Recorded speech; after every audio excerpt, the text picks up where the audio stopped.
महाशिवरात्रि से पहले कांवड़ शिविरों में बढ़ी रौनक। कांवड़ियों ने कहा, सेवा और सुविधाओं ने यात्रा को बनाया सुखद। मेहंदी शिविर में श्रद्धालुओं को मिल रही पैरों की खास देखभाल। गाजीपुर बस डिपो पर दूसरे दिन भी कंडक्टरों की हड़ताल जारी। कंडक्टरों ने कहा, वेतन मिलने पर ही लौटेंगे काम पर। शांतिपूर्ण तरीके से कर रहे हैं प्रदर्शन।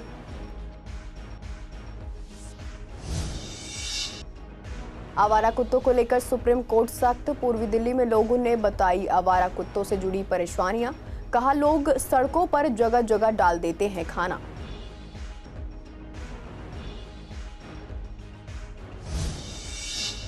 पूर्वी दिल्ली में 120 अवैध बांग्लादेशी गिरफ्तार। फर्जी दस्तावेजों के साथ रह रहे थे बांग्लादेशी।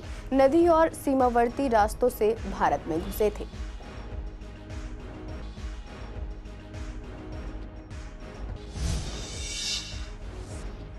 नगरी में दिल्ली का पहला automated testing station. CM Rekha Gupta ने किया शिलान्यास। अब 72,000 वाहनों की सालाना जांच संभव।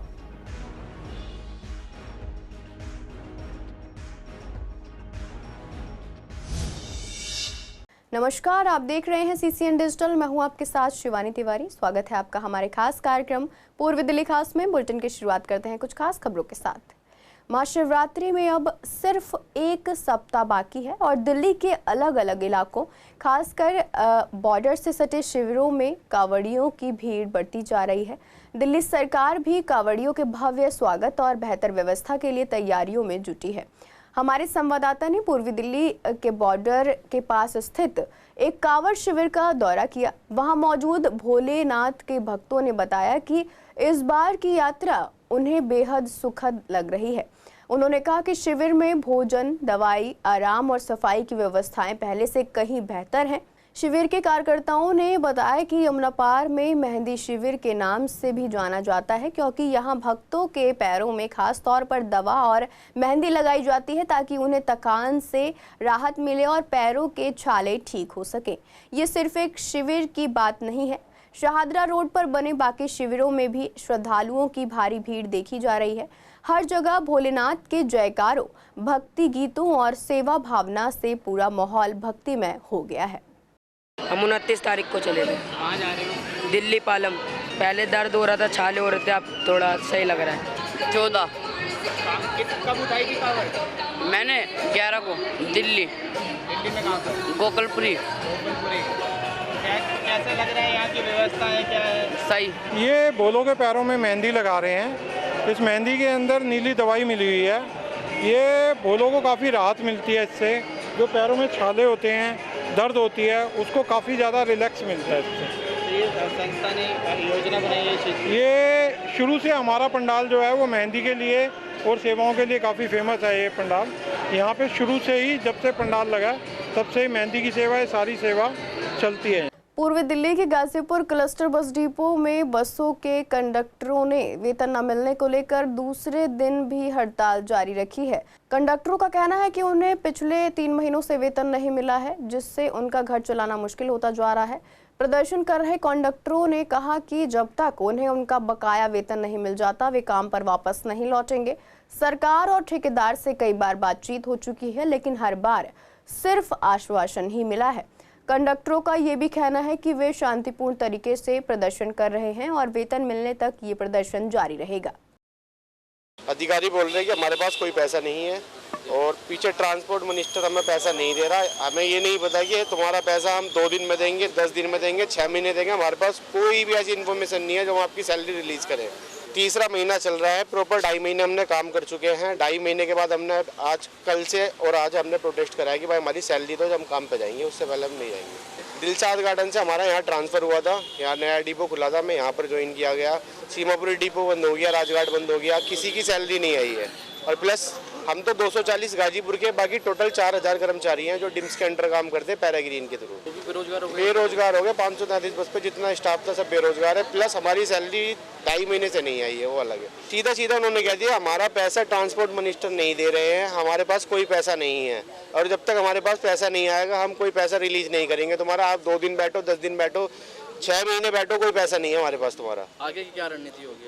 आगे की रणनीति हमारी यही है, हम आगे ट्रांसपोर्ट मिनिस्टर साहब के पास जाएंगे, एलजी साहब के पास जाएंगे, आगे हम सीएम मैम के पास में जाएंगे, हम तो अपनी अर्जी देंगे हर जगह। सर बहुत दिक्कतें हो रही हैं क्योंकि घर में कमाने वाला जब अकेला इंसान मैं ही हूँ घर में और मेरी सैलरी नहीं आ रही, मुझे तो बहुत दिक्कत हो रही है सर। हमारी कोई सुनवाई नहीं हो रही, आके चले जाते हैं, खड़े रहते हैं, बस सीधा सीधा ये जवाब मिलता है हमारे पास पैसे नहीं है, हम तुम्हारी सैलरी दे नहीं सकते। भाई हम इतना काम करें 2.5 महीने से, हमें भी तो दिक्कतें हो रही हैं, लेकिन कोई सुनने को तैयार नहीं है, ना प्रिपेयर जवाब है इनके पास में कि भाई हाँ चलो ठीक है सैलरी इतने टाइम आ जाएगी, इतने टाइम में रुको, कोई मतलब जवाब नहीं है इनकी तरफ से। ठेकेदार क्या कह रहा है?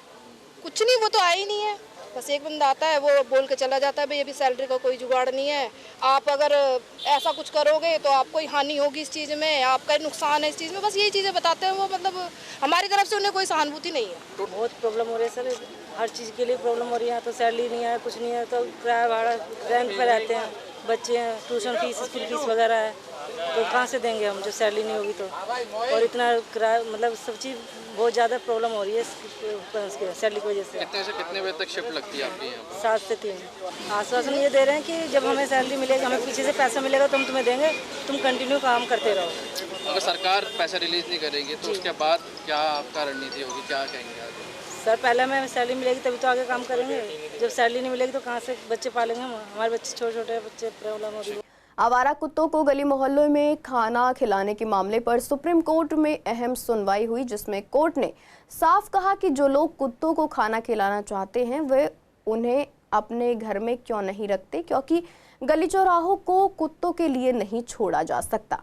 जब इस पर पूर्वी दिल्ली के लोगों से बात की गई तो कई लोगों ने कहा कि कुत्तों की संख्या बढ़ने की एक वजह यही है कि लोग सड़कों पर जगह जगह खाना डाल देते हैं, जिससे एक जगह कई कुत्ते इकट्ठे हो जाते हैं और फिर आने जाने वाले लोगों पर भौंकते या हमला कर देते हैं। लोगों का कहना है कि जो लोग खुद को पेट लवर कहते हैं वो सिर्फ खाना डाल देते हैं, लेकिन उन कुत्तों की सही देखभाल नहीं करते। कई लोग अंधविश्वास में भी कुत्तों को रोजाना खाना डालते हैं, लेकिन इससे गली मोहल्लों में खतरा बढ़ता है। लोगों ने कहा कि अब ऐसे लोगों को कुत्तों को घर में ही रखना चाहिए ताकि गलियों में लोगों की सुरक्षा बनी रहे। ये है ना, मतलब जैसे ऑनलाइन वाले लोग आते हैं ना, वो हम उनसे जब सामान मंगवाते हैं तो वो हमें कंप्लेंट करते हैं कि हम आपका सामान देने कैसे आए, हमें ना डॉग काटने को पड़ते हैं। उनको फीड कराते हैं खुले में या फिर अपने घरों के पास खाना वाना देते हैं? हाँ, कुछ लोग तो कराते ही हैं, कराते हैं। क्या करना चाहिए उनको, अपने घरों में ले जाके खाना खिलाएं? नहीं, वो घरों में थोड़ी ले जाएंगे, जब ऊपर के फ्लोर पे रहते हैं वो तो उनके लिए भी पॉसिबल नहीं है। यहाँ पे डॉगी बीमार हो जाता है, जब बीमार हो जाता है उसकी लुक आफ्टर कोई भी नहीं करता। तो जो लोग खाना खिलाते हैं वो उनको देखभाल नहीं करते। हाँ, फिर ये भी तो होना चाहिए ना कि उसकी लुक आफ्टर तो करो। 20-15 तो होएगा, ज्यादा है भाई। तो पीछे पड़ते काटते, कई औरतों को काट गए। अच्छा, तो ऐसे में क्या लोग वो खाना भी देते हैं क्या कुत्तों को, लोग डालते हैं? हाँ, दूध देते हैं। अब देखो हम नाम तो नहीं किसी का ले सकते हैं, मगर हाँ डालते हैं, पड़ा होता है नीचे खाना। अच्छा, तो क्या करना चाहिए ऐसे में, उनको अपने घर में ले जाके खाना दें या क्या कहना चाहोगे? मैं तो ये कहती हूँ ये पकड़ के ले जाओ यहाँ से कुत्ते, है ना, जो यहाँ फालतू कुत्ते हैं उनको पकड़ के ले जाओ। जो खाना डालते हैं वो या तो उन्हें घर में रखें, न तो बाहर जाके डालें कि कम से जो कि काम वाली को काटे तो ना। सोसाइटी वाले को नहीं काटते, लेकिन जितनी काम वाली है उन्हें जरूर काटते हैं। वो तो रोज आती है, उनके ऊपर भी काटते हैं। हाँ, उनके ऊपर भी काटते हैं। कम से कम एक लेडीज को 3-3, 4-4 बार काट लिया। जैसे ये वाले कुत्ते मोहल्ले वाले वो ज्यादा परेशान है, लेडीज से कितने परेशान होती है, देखो उन्हें काटा हुआ कुत्ता। यहाँ बहुत ज्यादा रोगी हैं, बहुत ज्यादा है, मेरे को भी काटा था, 2 बार काट लिया। अच्छा, हाँ। क्या लगता है रीजन क्या है ज्यादा कुत्ते होने के? लोग खाना वगैरह डालते हैं? हाँ, खाना डालते हैं। वो तो नेचुरल है ना, कोई भी डॉग को फीड करता ही है। कई लोगों की रेमेडीज होती हैं एस्ट्रोलॉजिकल की आपको डालने, because I am also an astrologer, तो मैं भी रिकमेंड करती हूँ कि आप स्ट्रीट डॉग्स को खिलाइए, लेकिन यहाँ के थोड़ी सी वियर्ड है। अभी 7 तारीख को आखिरी इंजेक्शन लगा मेरे, तो हेड ग्रोवर से लगवाए हमने, 11-12 इंजेक्शन लगे मेरे तो मैं वो बंसल की लड़की है ना, उसने कुत्ते को जाल में जीने में बंद कर रखा था। अब मैं जैसे जीना उतर के आगे बढ़ी, उनने खोला, सीधा जाके मेरे पे हमला कर दी। पालतू नहीं है ऐसे, वो उन्होंने एनजीओ चलाती है ना वो तो। हाँ, तो मेरा मतलब था भाई एनजीओ आप चलाते तो इसको खाली पकड़वा दो जो सबको काटता है, या तो अपने आप अगर चलाते हो तो फिर बाहर जाके चलाओ। डॉगी पहले नहीं थे, यहाँ तो बहुत ज्यादा डॉगी हैं। अब बेचारी काम वालियों को कितनों को काटा है यहाँ पे। रेजिडेंशियल जो लोग हैं उनको भी काटा है कभी? उनका तो पता नहीं जी यहाँ पे काटा है या नहीं काटा, लेकिन बेचारे ये जो काम वाली है उनको ज्यादा है। दिल्ली में गृह मंत्रालय के आदेश पर चल रहे अभियान के तहत पूर्वी दिल्ली पुलिस ने अब तक 120 अवैध रूप से रह रहे बांग्लादेशियों को गिरफ्तार किया है। इनमें महिलाएं, पुरुष और बच्चे भी शामिल हैं। कई नाबालिग भी पकड़े गए हैं। पुलिस जांच में पता चला है कि ये सभी लोग फर्जी दस्तावेज के सहारे भारत में रह रहे थे। अब ये जांच की जा रही है कि उन्होंने ये फर्जी दस्तावेज कहां से और कैसे बनवाए। पुलिस का कहना है कि ये लोग अलग अलग रास्तों से भारत में दाखिल हुए, जिनमें कलकत्ता नदी के रास्ते और बाकी सीमावर्ती इलाके शामिल हैं। भारत में घुसने के बाद इन्होंने कई राज्यों से होते हुए दिल्ली तक का सफ़र किया और फिर वो यहाँ अलग अलग इलाकों में रहने लगे। इनमें से कई लोग दिल्ली में रहकर अलग अलग कामों में लगे हुए थे। फिलहाल सभी से पूछताछ जारी है। जब से ये हमने मुहिम चलाई है इस साल में तकरीबन हमने अभी तक 120 बांग्लादेशी हैं जिनको हम ऑलरेडी अभी तक एप्रीहेंड कर चुके हैं और साथ ही साथ अभी भी हमारी जो टीम्स हैं वो निरंतर वर्कआउट कर रही हैं। इसमें हमने कुछ लोगों को आइडेंटिफाई भी किया है। उनके जो डॉक्यूमेंट्स हैं, क्योंकि उन्होंने अपने इंडियन डॉक्यूमेंट्स बना रखे हैं, तो उनकी वेरिफिकेशन के लिए जो कंसर्न अथॉरिटी है उनके पास हमने वेरिफिकेशन के लिए भेजा हुआ है और यदि वो डॉक्यूमेंट्स फेक या पाते हैं तो उनके अगेंस्ट भी लीगल एक्शन और साथ ही साथ डिपोर्टेशन की कार्रवाई हम करें। इंडिया में नहीं, हमारे पास जितने भी अभी तक जो 120 हमने एप्रीहेंड किए उसमें कोई रिपीट ऑफेंडर नहीं है। सर, जो ये फर्जी कागजात जो बना लेते हैं, क्या उसकी भी जांच चल रही थी? मोर देन 100 जो है बिल्कुल आप सही कह रहे हैं, क्योंकि अगर आप पूरी दिल्ली का आप देखेंगे तो तकरीबन 1000 से ज़्यादा जो है हम ऑलरेडी बांग्लादेशी जो है हम एप्रीहेंड कर चुके हैं। तो इनके डॉक्यूमेंट कैसे बनते हैं, कौन इसमें एजेंसी इन्वॉल्व है, कौन लोग हैं, कैसे इनके फर्जी आधार बनते हैं, कौन इनके एजेंट्स हैं, उन सभी पे बहुत ही बारीकी से हमारी इन्वेस्टिगेशन चल रही है और जल्दी इसमें हमें फ्रूटफुल रिजल्ट मिलेगा। यमुनापार इलाके में पहला ऑटोमेटेड टेस्टिंग स्टेशन अब नन्नगरी में बनेगा। इसका शिलान्यास दिल्ली की सीएम रेखा गुप्ता ने किया। इस मौके पर उन्होंने अपने भाषण में पिछली सरकार पर निशाना साधा और कहा कि पहले सिर्फ कागजों में पॉल्यूशन पर काम हुआ, लेकिन अब उनकी सरकार ने आते ही इस दिशा में युद्ध स्तर पर काम शुरू किया है। सीएम ने बताया कि जब पिछली सरकार गई तब परिवहन विभाग 65,000 करोड़ रुपए के घाटे में था। अब नई सरकार ने राजस्व बढ़ाने और पॉल्यूशन कम करने के लिए ठोस कदम उठाए हैं। संवाददाता से बात करते हुए कार्यक्रम में मौजूद डिप्टी स्पीकर मोहन सिंह भीष्ट ने बताया कि इस एटीएस की मदद से साल भर में लगभग 72,000 कमर्शियल वाहनों की ऑटोमेटेड फिटनेस जांच हो सकेगी। इससे पॉल्यूशन पर नियंत्रण मिलेगा और जांच की प्रक्रिया आसान होगी। दिल्ली के मंत्री डॉक्टर पंकज सिंह ने कहा कि ये दिल्ली का पहला ऐसा सिस्टम है जो पूरी तरह ऑटोमेटेड तरीके से कमर्शियल वाहनों की जांच करेगा और पॉल्यूशन कम करने में मदद करेगा। अब चालकों को बुराड़ी या झुलझुली जैसे दूरी के टेस्टिंग स्टेशन नहीं जाना पड़ेगा। वहीं विधायक जितेंद्र महाजन ने कहा कि ये प्रोजेक्ट आम जनता और खासतौर पर कमर्शियल वाहन चालकों के लिए फायदेमंद साबित होगा। ये एटीएस सिस्टम न केवल दिल्ली में वाहनों की फिटनेस जांच को पारदर्शी और तेज बनाएगा, बल्कि प्रदूषण को भी कम करने की दिशा में एक बड़ा कदम होगा। जो इतनी बड़ी संख्या में पूरी तरीके से मशीनों के द्वारा बिना किसी मैनुअल इंटरप्शन के कमर्शियल व्हीकल की टेस्टिंग कर पाएगा।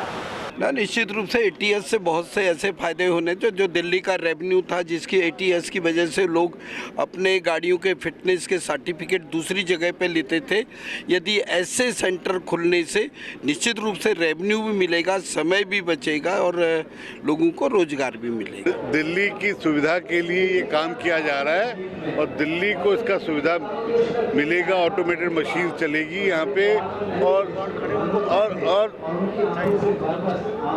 जो परेशानियों से बुराड़ी झुलझुली जाना पड़ता है उससे बचत होगा। लोग यहाँ पे इसका ऑटोमेटिक मशीन का लाभ लेंगे। Heavy motor vehicle, local motor vehicle, scooty, two wheelers के लिए इसका बेनिफिट मिलेगा और मुझे लगता है कि लोग आएंगे तो इससे पॉल्यूशन पे भी इम्पैक्ट पड़ेगा और एक अच्छी कदम की ओर हम बढ़ रहे हैं। आप ये देखिए कि जहाँ दिल्ली के अंदर गाड़ियों को, कमर्शियल गाड़ियों को फिटनेस की क्षमता डबल हो जाएगी और डीटीसी का रिवेन्यू भी बढ़ेगा। निश्चित रूप से जनता को भी लाभ होगा और सरकार को भी लाभ होगा। ऐसे अनेक फिटनेस सेंटरों की दिल्ली के अंदर आवश्यकता थी। आज दिल्ली सरकार ने ये शुरू किया है और खास तौर पे यमुना पार के लोगों को इसका बहुत लाभ। शाहदरा जिले के जगतपुरी इलाके के ओल्ड गोविंदपुरा में मंगलवार रात एक 4 मंजिला इमारत में अचानक आग लग गई। आग इतनी तेज थी कि कुछ ही समय में पूरी इमारत उसकी चपेट में आ गई। इमारत में उस वक्त 10 लोग फंसे हुए थे। हादसे की सूचना मिलते ही पुलिस और दमकल विभाग की 9 गाड़ियां मौके पर पहुंची। दमकल कर्मियों, पुलिस और स्थानीय लोगों की मदद से 6 लोगों को सुरक्षित बाहर निकाल लिया गया। वहीं विधायक डॉक्टर अनिल गोयल ने मौके का जायजा लिया। उन्होंने जांच के बाद बताया कि इमारत में बैटरियों से संबंधित काम हो रहा था। विधायक ने कहा कि इस तरह के खतरनाक काम करने वाली यूनिट्स को पहचान कर रिहायशी इलाकों में बंद किया जाना चाहिए। देखिए, ये बड़ी दुख की बात है और जिसमें कि 2 लोगों की डेथ हुई और 3 लोग अस्पताल में भर्ती होने की ज़रूरत पड़ी। मैं उनके परिवार के साथ अपनी संवेदना व्यक्त करता हूं और जितने भी चोट लगी है जिनको, उनके जल्दी स्वास्थ्य लाभ की कामना करता हूं। लेकिन निश्चित रूप से ये विषय है कि किस प्रकार एक रेजिडेंशियल एरिया में जो पावर पैक बन रहे हैं या बैटरी बन रही हैं और जो लैपटॉप की बैटरी बन रही हैं, वो एक डेंजरस व्यवसाय है, वो एक खतरनाक व्यवसाय है जो वहाँ सिर्फ बनाने वालों की ज़िंदगी को खतरे में नहीं डाल रहा, आसपास के लोगों को भी ज़िंदगी को खतरे में डाल रहा है। ये हमने ये देखा इस हादसे के बाद। तो मैंने इसलिए अपने जो एमसीडी के संबंधित अधिकारी हैं और हमारे राजू सचदेवा इस वार्ड के पार्षद हैं, वो तो को चेयरमैन भी है हमारे साउथ जोन एमसीडी के, और रामकिशोर शर्मा जी जो साउथ जोन एमसीडी के चेयरमैन हैं, मैंने उनको भी ये कहा है कि जितनी भी खतरनाक फैक्ट्री हैं इस क्षेत्रों में, उनको रेजिडेंशियल एरिया से बाहर भेजा जाए। श्रावण महीने में कांवड़ यात्रा के दौरान जहां एक और श्रद्धालु भोलेनाथ की भक्ति में लीन होते हैं, वहीं कुछ चोर इस आस्था का गलत फायदा उठाते हैं। ऐसी ही एक घटना दिल्ली बॉर्डर के पास एक कांवड़ शिविर में हुई, जहां चोरी की वारदात सीसीटीवी कैमरे में रिकॉर्ड हो गई। दिल्ली में आए एक श्रद्धालु परिवार ने बताया कि वे बुधवार रात शिविर में पहुंचे थे और सो रहे थे। रात के अंधेरे में एक चोर ने उनका मोबाइल फोन चोरी कर लिया। सुबह जब चोरी का पता चला तो आयोजकों ने तुरंत सीसीटीवी फुटेज चेक किया, जिससे चोर की पहचान हुई। पता चला कि वह चोर करीब 3 किलोमीटर दूर एक और शिविर में रुका हुआ था और आगे की चोरी की योजना बना रहा था। उसकी जानकारी पुलिस तक पहुंच चुकी है और तलाश जारी है। बुधवार दोपहर को भी उसी शिविर में एक और चोरी हुई। एक श्रद्धालु का मोबाइल फोन नहीं मिला तो चोर ने उसका चश्मा ही चुरा लिया, जो सीसीटीवी में साफ देखा गया। लोगों का कहना है कि भोले की भक्ति में लगे श्रद्धालुओं की भोले के भेष में ही कुछ लोग जेब और बैग साफ कर रहे हैं, जो बेहद शर्मनाक है। आयोजकों और पुलिस से अपील की जा रही है कि शिविरों में सुरक्षा व्यवस्था को और मजबूत किया जाए ताकि श्रद्धालु चैन से भक्ति कर सके। हम यहाँ पे कावड़ लेके आए थे 8:30 बजे, तो हम सारे आराम कर रहे थे। तो ये बात है 1:55 की। एक बोला या भैरव पे समझ लो, वो यहाँ पे आके लेटा पड़ा। उसने रात में हमारा फ़ोन चुराया। फ़ोन चुराने के बाद हमने जब सुबह सीसीटीवी कैमरे चेक करे ना, तो कावड़ लेके निकला और सीसीटीवी कैमरे में हमने दिखाया तो ये चोर था। ये रिकॉर्डिंग उसकी, ये देखो, ये रिकॉर्डिंग है और ये वो चोर है। हमने फिर आगे जाके पुलिस प्रशासन के हाथ में हैंडल कर दिया। अब आगे कार्रवाई वो करेंगे, हमें तो पता नहीं कार्रवाई करेंगे नहीं करेंगे। वो एक बोला था, वो फ़ोन चोरी करके भाग गया आगे। अब हमने जाके उसको आगे बाइक से पकड़ा तो वहाँ पे हमने उसको पकड़ लिया। उसने हमारा फ़ोन तो दे दिया, हमने छानबीन कर ली, सब कुछ फ़ोन हमारा मिल गया। पर जो वहाँ की पुलिस थी, पुलिस उसके साथ में कुछ नहीं कर रही। बोले हम बोल रहे तो उल्टा हमको ही धमका रही है भोलेनाथ।